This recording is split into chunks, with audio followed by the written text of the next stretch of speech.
Assalamualaikum warahmatullahi wabarakatuh. Salam sejahtera untuk kita semua.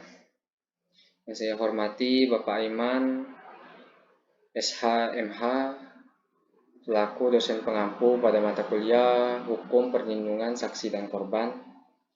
Adapun tujuan saya membuat video ini adalah untuk mempresentasikan makalah dari kelompok 3, yakni mengenai Lembaga Perlindungan Saksi dan Korban. Poin yang pertama mengenai latar belakang berdirinya Lembaga Perlindungan Saksi dan Korban atau LPSK. Saksi dan korban merupakan salah satu bagian penting dalam bagian pembuktian dalam tindak pidana, bahwa salah satu cara alat bukti yang sah dalam proses peradilan pidana adalah keterangan saksi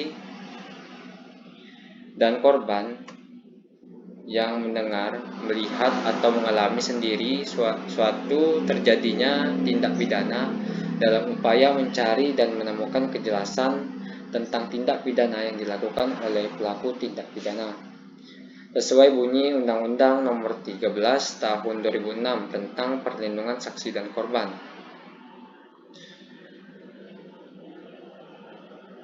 Di dalam Undang-Undang Dasar 1945 Pasal 27(1) menentukan bahwa segala warga negara bersamaan kedudukan di dalam hukum dan pemerintahan dan wajib menjunjung hukum dan pemerintahan itu dengan tidak ada kecualinya.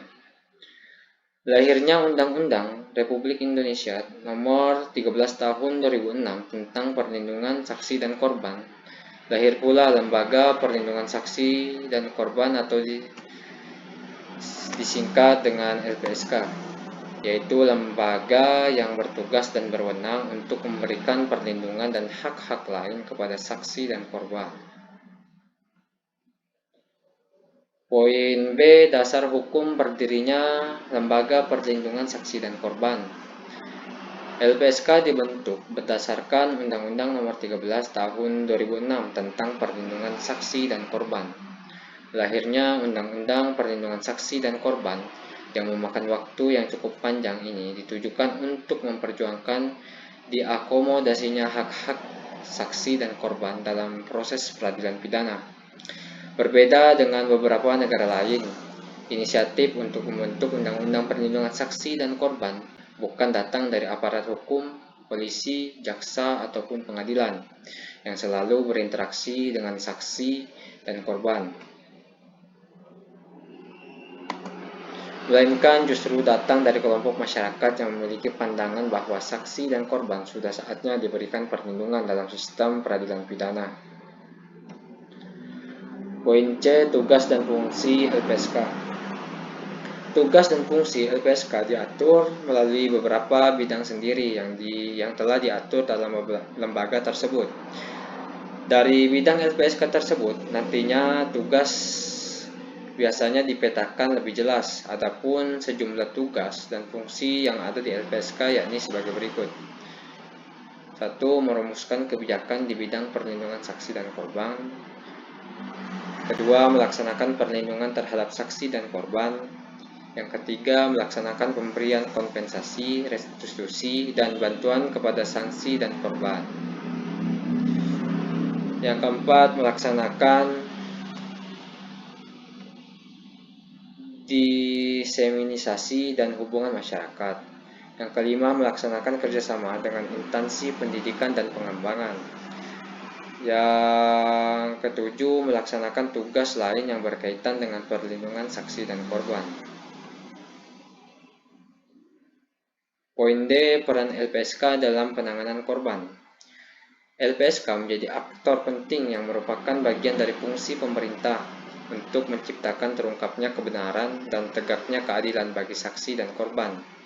Dalam sistem peradilan pidana di Indonesia, salah satu wujud hubungan hukum dengan kekuasaan negara, dibentuklah suatu lembaga negara yang berdasarkan Undang-Undang Nomor 13 Tahun 2006 tentang LPSK ini, dan ditentukan visi LPSK yakni terwujudnya perlindungan saksi dan korban dalam sistem peradilan pidana, dan visi dari LPSK selanjutnya dibangun Misi LPSK yang terdiri dari beberapa hal, yaitu mewujudkan perlindungan dan pemenuhan hak-hak bagi saksi dan korban dalam peradilan pidana, mewujudkan kelembagaan yang profesional dalam memberikan perlindungan dan pemenuhan hak-hak saksi dan korban.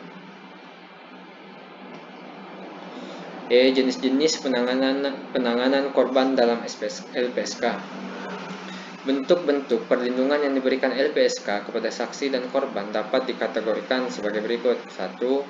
Perlindungan fisik dan psikis,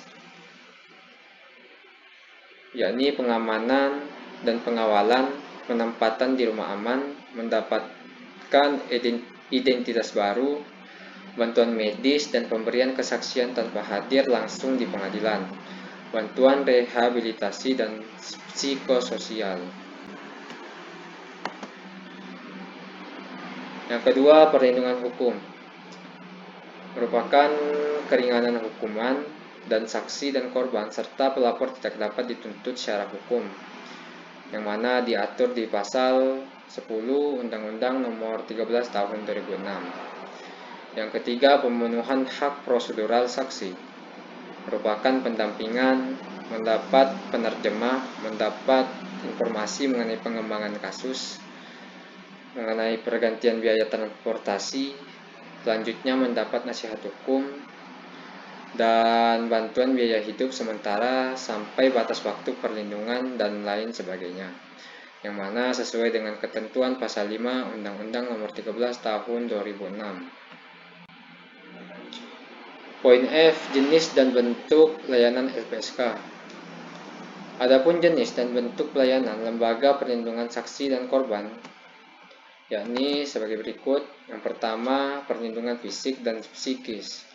Perlindungan fisik dan psikis terhadap saksi maupun korban ini selanjutnya diuraikan dalam bentuk-bentuk yang lebih spesifik. Di antaranya meliputi pengamanan dan pengawalan, selanjutnya penempatan di rumah, mendapat identitas baru, bantuan medis, dan pemberian kesaksian tanpa hadir langsung di pengadilan, serta bantuan rehabilitasi psikososial. Yang kedua, perlindungan hukum. Perlindungan hukum terhadap saksi adalah jaminan dari undang-undang guna memberi rasa aman kepada saksi dan memberikan keterangan pada proses peradilan pidana. Yang ketiga, pencabutan hak prosedural saksi. Dalam pencabutan hak prosedural saksi, LPSK akan memberikan pendampingan berupa pencarian penerjemah, selanjutnya pemberian informasi mengenai perkembangan kasus dan pergantian biaya transportasi kepada saksi dan korban. Selain itu, mereka juga mendapat nasihat hukum, bantuan biaya hidup sementara sampai batas waktu perlindungan, dan lain sebagainya. Baik, sekian dari saya dan saya akhiri dengan ucapan wabillahi taufiq wal hidayah. Wassalamualaikum warahmatullahi wabarakatuh.